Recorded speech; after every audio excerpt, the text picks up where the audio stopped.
তমন্না খুন হয়েছে বলে তমন্নার মা রাজনীতিতে আসেননি, তমন্নার মা সিপিএম করেন বলেই তমন্না খুন হয়েছে, তমন্নার পরিবার সিপিআইএম করতো বলে তমন্নাকে খুন করা হয়েছে। এক, দ্বিতীয় কথা, অন্য কোথায় কে কি বলছে জানি না, আমাদের পার্টির পক্ষ থেকে একজনও এই কথা বলেনি কেন অভয় মা রাজনীতি করেছেন, ইভেন কেন উনি বিজেপি জয়েন করেছেন।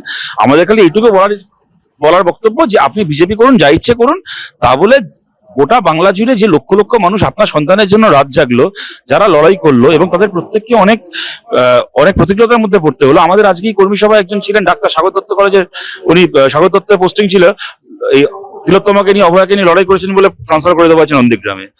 হ্যাঁ, গোটা বাংলাতে কত মানুষ, এই যে বলো আশফাকুল্লাহ, একটা একটা একটা ছেলে, সে ওই দারিদ্র্যের মধ্যে পড়াশোনা করে, ওই একটা প্রত্যন্ত গ্রাম থেকে পড়াশোনা করে আজকে ডাক্তার, মেধাবী ছাত্র ডাক্তার হয়েছে, হঠাৎ ঘুম থেকে উঠে শুনে তার বাড়ি থেকে তার বাড়ির লোক ফোন করে চিৎকার করছে আমাদের বাড়িকে পুলিশ ঘিরে ফেলেছে।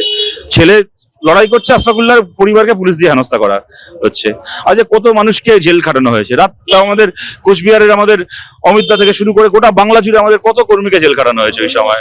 সুবর্ণ গোস্বামীকে, একটা বাচ্চা মেয়েকে, আমাদের ইয়েতে যাদবপুরে একটা বাচ্চা মেয়েকে জেল খাটানো হলো, কলেজের ছাত্রী, তারা এরা প্রতিবাদ করছে বলে সুবর্ণ গোস্বামীকে এইভাবে হেনস্থা করে ট্রান্সফার করা হয়েছে। এত মানুষের এত ত্যাগ, এত স্যাক্রিফাইস, যে মানুষ জীবনে কোনোদিন মানে মিটিং মিছিলে যাওয়ার কথা স্বপ্নে কল্পনা করেনি, তিনি সারা রাত জেগে রাস্তায় দাঁড়িয়ে আছেন। কত 80-85 বছরের মানুষ, তাদেরকে এক কথায় ছোট করে দিলেন যে আপনারা রাজনীতি করেছেন।